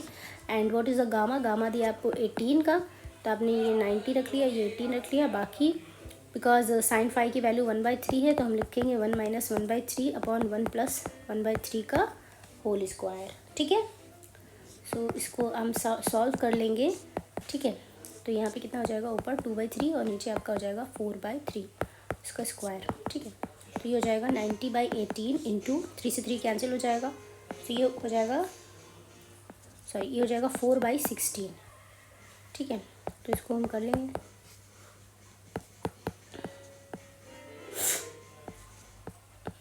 सो ये आपका ऑप्शन हो जाएगा 5/4। ठीक है, जिसको हम लिख सकते हैं 1.25 मीटर। तो आंसर आपका आ गया 1.25 मीटर। ठीक है, तो ये फॉर्मूला आप याद रखिए, ये डेप्थ ऑफ फाउंडेशन का फॉर्मूला है रैंकाइन के अकॉर्डिंग, इस तरह से आप फाइंड कर लेते हो। ठीक है, चलो नेक्स्ट क्वेश्चन। एक 300 mm का स्क्वायर बियरिंग प्लेट है जो कि सेटल कर रहा है 21 mm in a plate load test on cohesive soil. Intensity of loading दिया है, settlement of prototype shallow footing का इतना है, under the same intensity of loading both plate the footings are placed at same depth is. ठीक है, तो ये पूछ रहा है कि आपके फाउंडेशन का सेटलमेंट कितना होगा। ठीक है, और क्लेई सॉइल की बात हो रही है यहाँ पे। ठीक है, तो क्लेई सॉइल की बात हो रही है, since we know for clayey soil. ठीक है, तो क्लेई सॉइल में आपका सेटलमेंट क्या होता है, settlement of foundation with settlement of plate is ratio of width of foundation and width of plate. ठीक है, यही होता है। सो आपको फाउंडेशन का सेटलमेंट फाइंड करना है, तो you can find out like this BF upon BP। ठीक है, तो प्लेट का कितना है, आपको सेटलमेंट कितना दिया हुआ है, सेटल्स बाय 21 mm, तो इसमें हम 21 रख देंगे। बाकी विड्थ ऑफ प्लेट कितनी है, width of plate is 300 mm और विड्थ ऑफ फाउंडेशन कितना दे रखा आपको 1 मीटर का, तो हम यहाँ पे इसको 1000 लिख देंगे और ये हो जाएगा हमारे पास 300। ठीक है, तो ये हो गया आपका 7 विच इज़ 70, तो 70 mm हमारा सेटलमेंट आ गया फाउंडेशन का। ठीक है, सो ऑप्शन हमारा हो जाएगा B। ठीक है, चलो next question. Black cotton soil is unsuitable for foundation by it undergoes volumetric changes with the change of atmospheric condition, swells excessively when wet, shrinks excessively when dry, all of the above। ठीक है, तो देखिए हमें ये दो condition तो बिल्कुल ही पता है कि जब हमारा ये जब वेट होती है हमारी सॉइल, तो जब सॉइल वेट होती है तो स्वेल होती है एक्सट्रीमली, क्यों होती है कि जो ब्लैक कॉटन सॉइल होती है उसमें एक हमारे पास मिनरल होता है जिसको हम लोग बोलते हैं मॉन्ट मोरेलोनाइट। ठीक है, सो मॉन्ट मोरेलोनाइट जो मिनरल है वो बहुत ज़्यादा एक्सेसिव में उसमें श्रिंकेज भी होती है और स्वेलिंग भी होती है, तो ये दोनों तो सही है। ठीक है, और यहाँ पे भी वही सेम चीज़ है कि वॉल्यूमेट्रिक चेंजेस बहुत ज़्यादा करेगा। ठीक है, एटमॉस्फेरिक चेंजेस की वजह से, तो ये ऑल द ऑप्शंस आपके करेक्ट हो जाएंगे। ठीक है, चलो नेक्स्ट क्वेश्चन है। If Q is the intensity of loading at base and gamma is unit weight of the foundation soil, phi is effective angle of shearing resistance, then minimum depth of foundation. So you know कि minimum depth of foundation आपकी क्या होती है, अभी देखी थी, जिस Q by gamma 1 minus sine phi upon 1 plus sine phi का होल स्क्वायर। ठीक है, Q बाई गामा ऑप्शन आपका हो जाएगा D। ठीक है, next question. Under reamed piles are generally. So under reamed piles कौन सी होती हैं, सो अंडर रीम्ड पाइल्स आपकी वो पाइल्स होती हैं जब आप क्या करते हो कि एक जब लॉन्गर डेप्थ पे आपको सबस्ट्रेटा शैलो डेप्थ पे अच्छा नहीं मिलता है, ठीक है, तो आप बहुत ज़्यादा अंदर तक, ज़्यादा डेप्थ तक आप वहाँ पे एक्सकवेट करके फिर आप जो है फाउंडेशन बनाते हो, ठीक है, तो उसको हम लोग बोलते हैं अंडर रिम्ड पाइल, ठीक है। And this is also called as a bored pile, इसको आप बोर्ड पाइल बोलते हो, तो याद रखिएगा, उनको बोर्ड पाइल कहा जाता है। Next, the action of negative skin friction on the pile is to, ठीक है, जब भी आप सॉइल को बोर करते हो, ठीक है, या आपने ये फाइल सॉइल को बोर किया, ठीक, तो उसमें क्या होगा, जब आप बोरिंग करोगे और ये इसके ऊपर लोड आएगा तो ये सॉइल नीचे जाएगी, तो उसके कॉरस्पॉन्डिंग ये जो पाइल नीचे जाएगी तो इसकी कॉरस्पॉन्डिंग जो सॉइल होगी वो इसके मूवमेंट को रजिस्ट करने के लिए इसके ऊपर के लिए फोर्स लगाती है ये, ठीक है। ये इसको बोलते हैं हम लोग स्किन फ्रिक्शन, ये होता है स्किन फ्रिक्शन, ठीक है। तो ये क्या होगा, ये इस स्किन फ्रिक्शन की वजह से ही सॉइल की जो स्ट्रेंथ होती है वो इंक्रीज़ करती है, सॉइल आपके नीचे सेटल नहीं करती, एक सॉइल कह रहे हैं सॉरी, जो पाइल होती है वो सेटल नहीं करती, पाइल अपनी जगह पे रहती है, जितने डिस्टेंस में आपको चाहिए उतने डिस्टेंस में रहती है। अगर स्किन फ्रिक्शन नहीं रहेगा या यहाँ पे जो आपको बियरिंग प्रेशर मिलता है वो अगर नहीं रहेगा तो हमारी जो पाइल है वो सेटल कर जाएगी अंदर, ठीक है, तो उसकी ये स्ट्रेंथ को मेंटेन करता है। बट एक कंडीशन होती है, जब आपकी जो सॉइल होती है वो कुछ एरिया में अगर यहाँ पे आपको लूज़ सॉइल मिल जाए, ठीक है, और यहाँ पे आपकी डेंस सॉइल है, तो जब आप यहाँ पे अंदर आपकी जो पाइल है वो जब जाएगी तो उसकी वजह से क्या होगा, पाइलिंग की वजह से क्या होगा, ठीक है, जब बाइलिंग आप करोगे तो बिकॉज़ ये जो सैंड है वो डेंस सैंड है तो ये इसके ऊपर की तरफ स्किन फ्रिक्शन लगाएगा, but because this is the loose soil, तो ये जो एरिया है वो लूज सॉइल का है तो इसकी इतनी अच्छी स्ट्रेंथ नहीं है, ठीक है, तो ये क्या करेगी, ये पाइल के साथ नीचे सेटल होने लगेगी, ठीक है, तो जो कि ये इस तरह से इसके ऊपर नेगेटिव स्किन फ्रिक्शन, मतलब जो स्किन फ्रिक्शन होगा वो अपने ऑपोजिट डायरेक्शन में लगने लगेगा, ठीक है, तो इसीलिए इसको हम लोग बोलते हैं नेगेटिव स्किन फ्रिक्शन, ठीक है। और इसकी वजह से क्या होगा, हमारी जो बियरिंग कैपेसिटी है सॉइल की वो डिक्रीज़ कर जाएगी, ठीक है, तो सॉइल की बियरिंग कैपेसिटी डिक्रीज़ करती है due to negative skin friction, ठीक है। तो इसमें ऑप्शन आपका क्या रहेगा, इसका ऑप्शन क्या है, increase the ultimate load on the pile, reduce the settlement of the pile, maintain the working load on the pile, reduce the allowable load on the pile, ठीक है, तो अलाउएबल लोड को ही रिड्यूस करेगा because इसकी bearing capacity कम हो जाएगी तो ये कम लोड को ले पाएगा, सो अलाउएबल लोड रिड्यूस हो जाएगा, ठीक है। What is allowable load, allowable load वो लोड होगा कि इतना लोड आप ले सकते हो, आपकी जो सॉइल है वो इतना लोड सहन कर सकती है, बट अगर बियरिंग कैपेसिटी ही कम हो गई तो वो कम लोड सहन करेगी, मीन्स अलाउएबल लोड उसका कम हो जाएगा, मिलती है, ठीक है। चलो next question, a pile which obtain most of its load carrying capacity at the base of the pile, तो मैंने आपको भी बताया कि जब आप पाइल आप नीचे जब एक एक्सवेट करके पाइल बनाते हो तो उसमें दो फैक्टर्स रिस्पॉन्सिबल होते हैं सॉइल की बियरिंग स्ट्रेंथ के लिए, ठीक है, या load carrying capacity of pile के लिए दो फैक्टर्स रिस्पॉन्सिबल होते हैं, एक तो एंड बेयरिंग्स, यहाँ पे जो आपके बेयरिंग प्रेशर लगता है इसको हम लोग एंड बेयरिंग बोलते हैं, एंड यहाँ पे जो सॉइल के साइड्स में, पाइल के साइड्स में जो फ्रिक्शन लगता है जिसको हम लोग स्किन फ्रिक्शन बोलते हैं, ये दो फैक्टर पे आपके पाइल की लोड कैरिंग कैपेसिटी डिपेंड करती है, ठीक है। तो जो एंड्स पे ये बेयरिंग स्ट्रेस, जो आपकी ये बेयरिंग स्ट्रेस है, बेयरिंग स्ट्रेस पे अगर आपकी लोड कैरिंग कैपेसिटी डिपेंड करती है तो उसको हम लोग बोलते हैं एंड बियरिंग पाइल, ठीक है, एंड बियरिंग पाइल। और अगर इस पे डिपेंड करेगी, मतलब स्किन फ्रिक्शन पे डिपेंड करेगी, तो इसको हम लोग बोलते हैं फ्रिक्शन पाइल, ठीक, तो ये इसको हम लोग बोल देंगे एंड बियरिंग पाइल, ठीक है। चलो next question, as per the Indian road congress recommendation the minimum grip length of the well foundation is, ठीक है,